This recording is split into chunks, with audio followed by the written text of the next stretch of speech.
Bonjour tout le monde. Imaginez, c'est l'histoire d'un jeune dans les années 1980 qui demande pour Noël une DeLorean pour explorer le futur. Sauf que depuis la crise pétrolière de 1979, le Père Noël il est un peu fauché. Résultat, pas de DeLorean sous le sapin, mais une 4L à remonter le temps. En plus, la 4L se fait un joint de culasse sur le bord de l'autoroute spatio-temporelle. Et du coup, au lieu d'aller voir ce qui se passe 3000 ans plus tard, notre voyageur arrive dans l'année la plus éclatée de l'histoire de l'univers, 2026. Ah non, c'est vraiment pas de chance. Le voilà donc en février 2026, 40 ans plus tard, et il faut bien dire qu'il est un peu surpris par ce qu'il découvre. Une classe politique qui compose le Parlement avec de nombreux députés issus de ce qu'il connaissait sous le nom de Front National. Il voit aussi un parti de gauche, social-démocrate, modéré, décrit comme un danger pour les valeurs démocratiques. Et puis il découvre un truc plus vertigineux encore. Des antifascistes présentés dans les journaux et à la télé comme les nouveaux fascistes.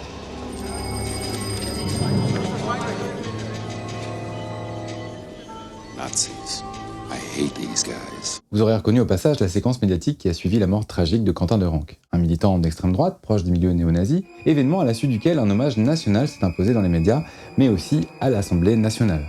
Et oui, il est bien connu que les voyages dans le temps mettent l'esprit à rude épreuve, n'est-ce pas ? Heureusement, notre jeune a fait des études de philo, et il lui revient à l'esprit une phrase du philosophe Guy Debord. Dans le monde réellement renversé, le vrai est un moment du faux. Cette phrase va lui servir de mantra pour survivre à son voyage, et nous allons faire de même au moins durant cette vidéo. Cet épisode sera en 3 parties. Nous parlerons des causes matérielles qui déterminent la société du spectacle, des causes historiques qui favorisent de manière cyclique la montée de l'extrême droite, mais dans une première partie, nous commencerons par décrire le principe d'inversion des rapports objectifs de domination qui mettent littéralement notre société sans dessus-dessous. Parce que oui, si le phénomène de renversement dont il est ici question est plutôt d'ordre politique à première vue, ses causes et ses conséquences sont, elles, bel et bien sociales. Ce qui fait au moins une bonne nouvelle, on peut y voir plus clair avec la socio qui gratte.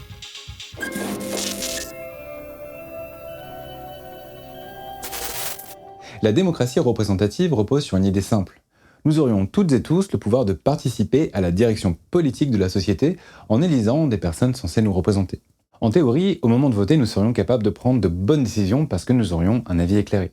Seulement voilà, tout le monde sait que ce système pose problème, puisque on peut se tromper, et pire, on peut tromper. Par exemple, 1000 personnes, 1000 fois. Attends un peu. Quand on est trompé à grande échelle, ça ne produit pas juste des malentendus, ça manipule notre empathie. Dans un essai paru en 2025, la neurobiologiste Sama Karaki décrit justement les effets de ces mécanismes qui nous amènent à conditionner notre perception du monde, à hiérarchiser les souffrances, à suivre des récits dominants et à nous enfermer dans des ressentis trompeurs qui nous isolent les uns des autres. Des colères orientées, des ennemis inventés, et au bout du chemin, une société moins démocratique et plus atomisée. Dans cette vidéo, nous allons donc analyser ce fameux monde réellement renversé pour mieux comprendre les mécanismes derrière ces séquences médiatiques qui orientent notre empathie, mais aussi le principe d'inversion des rapports objectifs de domination qui fragilisent notre société. La cuillère n'existe pas. Une précision importante s'impose. Debord, comme de nombreux philosophes avant lui, distingue le réel et le monde. Le réel, c'est tout ce qui existe indépendamment de ce que l'on pense et de ce que l'on se représente. Pour autant, la réalité sociale est une composante du réel, qui pèse concrètement sur nos vies. Par exemple, nos conditions de travail, de logement, les discriminations, les violences, l'accès aux soins, à l'éducation ou aux droits. Le monde, c'est le réel tel qu'on se le raconte, pour le rendre habitable. Les récits, les images, les catégories, les explications ou les croyances. Les philosophes, là encore, ont réfléchi depuis longtemps à la question de notre perception du réel, qui est toujours partielle, biaisée, conditionnée par notre éducation, et aussi par nos émotions. On n'accède jamais à une vision complète et objective du réel. Bon, sauf si on est un dieu. Es-tu un dieu ? Ce qui n'est a priori pas le cas pour la plupart d'entre nous. Pas vrai ? Pour comprendre le réel, pour le rendre intelligible et pour l'habiter, on a inventé plein de choses. Des langages, des concepts, des idées, des grilles d'analyse, des disciplines, des théories, des œuvres d'art. Bref, vraiment plein de choses. En faisant ça, on construit un monde en commun, un monde social qui détermine nos manières de percevoir le réel et d'agir en fonction. C'est aussi un monde qui évolue en permanence en interagissant avec le réel et les idées qu'on y injecte, comme une sorte de magma qui avance sans arrêt. Et ça, c'est ce que Cornelius Castoriadis appelle l'institution imaginaire de la société. Pour Castoriadis, une idée repose sur des imaginaires sociaux, des significations collectives que nous finissons par croire évidentes, Des idées comme la nation, l'argent, l'État, le progrès ou la réussite n'existent que parce qu'une société leur donne du sens et organise le monde autour d'elle. L'institution imaginaire de la société repose sur le fait que nous fabriquons nous-mêmes les règles, les valeurs et les évidences qui structurent ensuite nos vies. Le problème, c'est que ce monde en commun peut éclairer le réel, mais qu'il peut aussi le déformer, et nous tromper 1000 fois donc. Et là, tu sauras que la seule chose qui se plie, ce n'est pas la cuillère, c'est seulement ton reflet. Jusqu'à une époque récente, nous vivions encore avec l'idée selon laquelle la recherche de vérité était inscrite au cœur de notre société. Bah ouais, il suffit de penser à Galilée. Vous savez, ce scientifique qui voulait prouver que la Terre tournait sur elle-même autour du Soleil et non l'inverse. Le problème, c'est qu'à cette époque, l'Église romaine défendait l'idée selon laquelle la Terre était au contraire au centre de l'univers. Ce discours reposait sur l'idée d'une vérité immuable, puisqu'il nous venait, d'après le clergé, de la parole de Dieu. Ce n'était donc pas seulement une croyance, mais un dogme, et un dogme qui encadrait un pouvoir. Dans l'Europe du XVIIe siècle, l'Église romaine formait une autorité qui fixait les limites de ce qu'on pouvait enseigner ou non. Elle décidait donc pour tout le monde de ce qui était vrai et de ce qui ne l'était pas. Dans une telle société, une théorie scientifique qui démontrait preuve à l'appui qu'un récit porté par le pouvoir était faux n'avait tout simplement pas sa place. Raison pour laquelle, en 1633, le procès de Galilée obligea ce dernier à s'abjurer. Cependant, sa défaite a aussi été un symbole de résistance face à la pensée dogmatique et conservatrice. Avec le temps, elle est même devenue un mythe mobilisateur, un repère dans une bataille culturelle qui opposait le pouvoir de l'Église aux philosophes des Lumières. La science et le savoir étaient alors considérés comme une arme contre le pouvoir. Ce référentiel de pensée est devenu un modèle de société à part entière. En tout cas, jusqu'à ce qu'arrive l'ère de la post-vérité. In Springfield, they're eating the dogs, the people that came in, they're eating the cats. Oh, okay. Et voilà bien un truc qui a dû paraître étrange pour notre voyageur temporel. Voir des personnalités politiques mobiliser les mensonges les plus gros qui soient sans même cligner des yeux. Bon, certes, des politiques qui mentent, ça date pas d'hier. Mais jusqu'à une époque récente, le mensonge se faisait en douce, parce qu'il fallait respecter au moins en façade un régime de vérité. Aujourd'hui, il devient un véritable outil politique, assumé et affiché. Et d'après le Washington Post, dans le cas du président Donald Trump par exemple, rien que durant son premier mandat, on ne parle pas d'un ou de deux mensonges, mais de plus de 30 000 déclarations trompeuses ou complètement fausses. C'est ce qu'on appelle l'anticatastase, c'est-à-dire la démarche de présenter une description des faits totalement opposée à la réalité des faits elles-mêmes. Clément Viktorovitch a popularisé le terme ces dernières années et il en parle très bien sur sa chaîne, que par ailleurs je recommande. Plus largement, la post-vérité désigne un système de communication au sein duquel le mensonge politique devient une règle assumée à part entière. Le terme apparaît au début des années 2000 pour décrire un espace public où les émotions et les croyances pèsent plus que les faits vérifiés pour façonner les opinions. La vérification perd alors de son pouvoir au profit de récits efficaces, viraux et souvent identitaires. La notion s'est d'ailleurs massifiée vers 2016 à l'occasion de la campagne électorale précédant justement les présidentielles américaines. Tiens donc. Si le mensonge marche si bien, en tout cas au sein de la société du spectacle, c'est qu'il rapporte des points. Plus de points que n'en rapporte la vérité elle-même. Il existe même une loi pour en parler, la loi de Brandolini. La loi de Brandolini, ou asymétrie du bullshit, est décrite en 2013 par un programmeur italien répondant à ce même nom. Elle décrit ce phénomène comme un avantage structurel de la désinformation sur la vérité. Le principe est simple, puisque rétablir la vérité en débunkant un mensonge prend toujours plus de temps et d'énergie que d'exprimer le mensonge lui-même, alors, à l'échelle de la société, cela signifie que nous sommes déterminés à privilégier le mensonge. Alors ce qui est drôle, c'est qu'à l'origine, il s'agissait initialement d'un aphorisme émis sur le ton de la plaisanterie, une blague donc. Mais une blague tellement bonne que la loi de Brandolini a par la suite été démontrée par un faisceau d'études. Le mensonge impacte bien notre perception du réel, même en cas de correction d'ailleurs. Et non seulement débunker prend du temps, mais en plus, ça n'efface jamais complètement l'impact du mensonge initial. Et à grande échelle, ça produit un épuisement épistémique. La parole scientifique est fragilisée au profit des opinions non vérifiées, ce qui favorise un renforcement des pouvoirs. Dans le contexte de la société du spectacle, on ne parle plus seulement d'un décalage entre le réel et le monde social, mais plutôt d'une inversion pure et simple. En fait, le problème n'est pas nouveau. Le monde de la représentation ressemble à un miroir de la société. Mais c'est trompeur, parce que le miroir est traversé par des biais, des intérêts et des contraintes matérielles. Pour commencer, la manière dont nous représentons le monde est toujours le fruit d'une époque donnée. L'état des connaissances, les formats, les techniques de production. Ensuite, et surtout, elle dépend de conditions matérielles. Qui possède les moyens de produire et diffuser massivement des images, des récits, de l'information? À partir du moment où la reproduction technique s'impose à grande échelle, celles et ceux qui possèdent les machines, les canaux, les entreprises gagnent une capacité de cadrage gigantesque sur l'information. C'est ce qu'on appelle les mass médias. Les penseurs de l'école de Francfort donnent ici une brique essentielle. Walter Benjamin montre comment la reproduction technique transforme notre rapport aux images et à l'expérience. L'image devient multipliable, circulante et mobilisable. Adorno, avec Horkheimer, critique l'industrie culturelle, une production de masse qui tend à standardiser les formes, à créer des réflexes et à rendre le monde plus facile à consommer qu'à comprendre. D'ailleurs, on retient souvent du travail d'Adorno sa critique de la musique jazz, ce qui a tendance à disqualifier sa pensée. Or, ce que dénonçait vraiment Adorno n'était pas tant le jazz en lui-même qu'une certaine tendance, par l'industrie culturelle, à standardiser les formes, à produire des réflexes et à fabriquer du consentement, en rendant là encore le monde plus facile à consommer qu'à comprendre. Après le jazz, il y a eu beaucoup d'autres courants musicaux dominants, souvent caractérisés par l'anticonformisme et la rébellion. Or, on sait aujourd'hui que même les groupes médiatisés les plus sincèrement engagés contre le modèle capitaliste ont finalement participé à le renforcer plus ou moins malgré eux, en alimentant la dynamique de ces industries culturelles. C'est pourquoi on peut aujourd'hui trouver sur le marché des t-shirts à l'effigie de Che Guevara, de Rage Against the Machine ou d'Adorno qui avait raison. Telle est la force, cynique c'est vrai, de la société du spectacle, assimiler la critique portée contre le capitalisme et la recycler en produit marchand pour alimenter le capitalisme.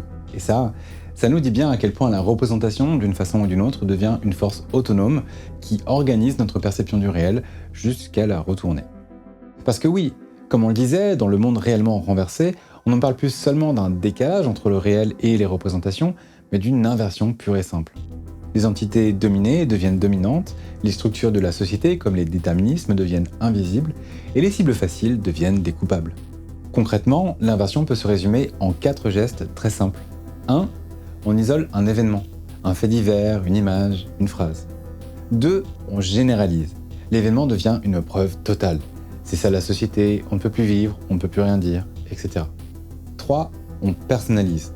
On cherche un coupable visible, un groupe, une minorité, une figure ennemie. 4. On efface les structures, économie, politique publique, inégalité, rapport de classe. Tout ce qui aide à comprendre, à commencer par les sociologues. Résultat, des difficultés réelles existent, mais on fournit une explication fausse et rentable qui transforme un conflit social en panique morale.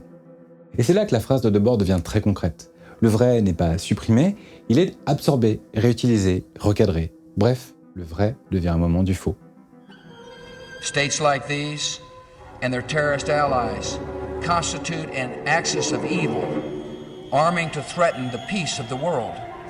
La société du spectacle se nourrit du choc, de l'indignation, des récits simplifiés, de la polarisation ou des personnages. Dans ce monde, la représentation prend le dessus sur l'expérience vécue et l'attention devient une ressource économique comme politique. Ce qui a un effet immédiat. En atomisant les populations et en remplaçant des solidarités concrètes par des identités abstraites qui se haïssent. Quand cette mécanique s'installe, elle produit un effet politique majeur. Elle fabrique des ennemis. C'est le bon vieux diviser pour mieux régner. Cette division explique que de nombreuses personnes portant des discours ouvertement racistes puissent adresser à leur voisinage ce fameux « non mais toi t'es pas comme les autres ». Parce que précisément, la société du spectacle a fait de l'autre, avec un grand A, une entité inquiétante, hostile, voire menaçante. Après tout, dans ce monde réellement renversé, on l'a vu, la société s'appauvrit à cause de la fraude à l'aide sociale des pauvres. Les femmes dominent les hommes, les populations blanches sont victimes de racisme, les personnes migrantes exploitent la société, les communautés LGBTQIA+, imposent leur sexualité à tout le monde, les personnes en situation de handicap font subir leurs normes, et les antifascistes sont les nouveaux fascistes. Parce que pourquoi pas ? Le réel, c'est le voisin ou la voisine sympa, qui partage des gâteaux durant l'Aïd ou le Nouvel An lunaire, tandis que le monde réellement renversé nous expose à ça, ça et ça. Ce qui rappelle curieusement ça et ça. Installer dans les esprits un sentiment de consensus contre une population minoritaire rappelle la bonne vieille ficelle du bouc émissaire. Ça flatte certainement pas nos meilleurs instincts, mais malheureusement, ça fonctionne. Quand on répète ces récits en boucle, quelque chose de très profond se met à bouger. Le périmètre qui cadre l'acceptable, ce qui peut être dit ou non. Il existe une allégorie célèbre pour décrire l'effet de désensibilisation, et même pour le dire franchement d'anesthésie morale, provoquée par la banalisation des discours d'extrême droite dans le débat public. Celle d'une grenouille plongée dans une casserole d'eau froide que l'on mettrait à chauffer doucement, très doucement, jusqu'à ce que la grenouille se retrouve piégée et qu'elle meure. C'est évidemment une allégorie et j'espère que personne ne s'est jamais amusé à faire une telle dinguerie en vrai, mais ça décrit bien le processus par lequel nous nous habituons à entendre certains éléments de discours qui nous auraient paru intolérables il y a seulement quelques années. Et ce glissement porte un nom, la fenêtre d'Overton, c'est-à-dire la zone des idées présentables, celle qu'on peut défendre sans être immédiatement disqualifié. Défendre une idée qui n'est pas cadrée par la fenêtre d'Overton revient donc presque inévitablement à sacrifier son capital symbolique, jusqu'à devenir tricard, c'est-à-dire à la marge. C'est tout le contraire de la démarche de communication dans laquelle s'engage une personnalité politique ou médiatique pour gagner du capital symbolique, des voix et des positions dominantes. C'est ce que Debord nomme l'agent du spectacle. Le point crucial de la fenêtre d'Overton, c'est qu'elle bouge. Et on s'en rend compte souvent trop tard. Parce que sur le moment, tout paraît normal. C'est l'effet de la grenouille dans la casserole. Telle phrase prononcée par tel agent du spectacle dans les médias paraît absurde. Et on se rassure en se disant que personne n'y croit. En fait, on a tort. Et les neurosciences ont leur mot à dire à ce sujet. Notre cerveau adore économiser de l'effort. Il s'appuie sur ce qu'il connaît déjà, sur ce qu'il attend et sur ce que fait le groupe. De nombreuses études démontrent qu'on est littéralement câblé pour nous adapter à la norme d'un groupe. C'est pratique pour aller vite, mais c'est aussi comme ça que naissent certains biais. Et évidemment, ça peut être exploité. Parce qu'il s'agit bien d'une bataille lexicale avec pour enjeu d'insérer durablement dans le débat public des syntagmes qui marquent les esprits. Mais ça, c'est très tribal. On fait l'allégeance au mâle dominant. De la famille des grands singes. Et on n'est pas dans une tribu primitive comme le décrit Darwin. Dans toute tribu, nos ancêtres chasseurs-cueilleurs vivaient en tribu. Il y a un chef et qui a pour mission d'installer son autorité. Toi, tu auras à manger, toi, tu n'auras pas à manger. Moi, j'aurai les femelles, toi, tu n'auras pas les femelles. Nous allons attaquer, nous n'allons pas attaquer la tribu d'en face ou je ne sais quoi. Ils sont voleurs, ils sont assassins, ils sont violeurs, c'est tout ce qu'ils sont. Ah oui, alors on les met où? Je suis d'accord. Dans leur pays d'origine. Dans leur pays d'origine. On les met en Méditerranée, on les met où? On les met où? Grand remplacement, séparatisme, préférence nationale, mais aussi l'anti-France, la France aux Français. C'est un peu le même principe que le fameux magma chez Castoriadis, celui de l'institution imaginaire de la société. Les idées évoluent en permanence et en conséquence, ce qui nous paraît normal aussi. Après tout, il y a bien une époque où manger de l'aspi, rigoler sur Michel Leb et fumer dans le train, c'était ok. Bref, déplacer la fenêtre d'Overton vers la droite à coup de dinguerie, ça marche. On décrit bien aujourd'hui la France insoumise comme un parti d'extrême gauche à la faveur d'une série de manipulations politiques qui ont fait passer le parti pour une espèce de secte staliniste, et donc voter pour eux nous amènerait à vivre dans un califat communiste où on mangerait des bébés chats halal pour le petit déjeuner. Or, si on prend la peine de regarder la réalité du programme, le parti défend un modèle social-démocrate d'inspiration keynésienne, assez proche de celui de Mitterrand dans les années 1980 d'ailleurs. Un peu plus de justice fiscale, de solidarité sociale, et un peu moins de racisme ou de menaces contre les minorités. Là encore, entre la réalité d'une situation et la manière dont elle est décrite, il y a tout un monde.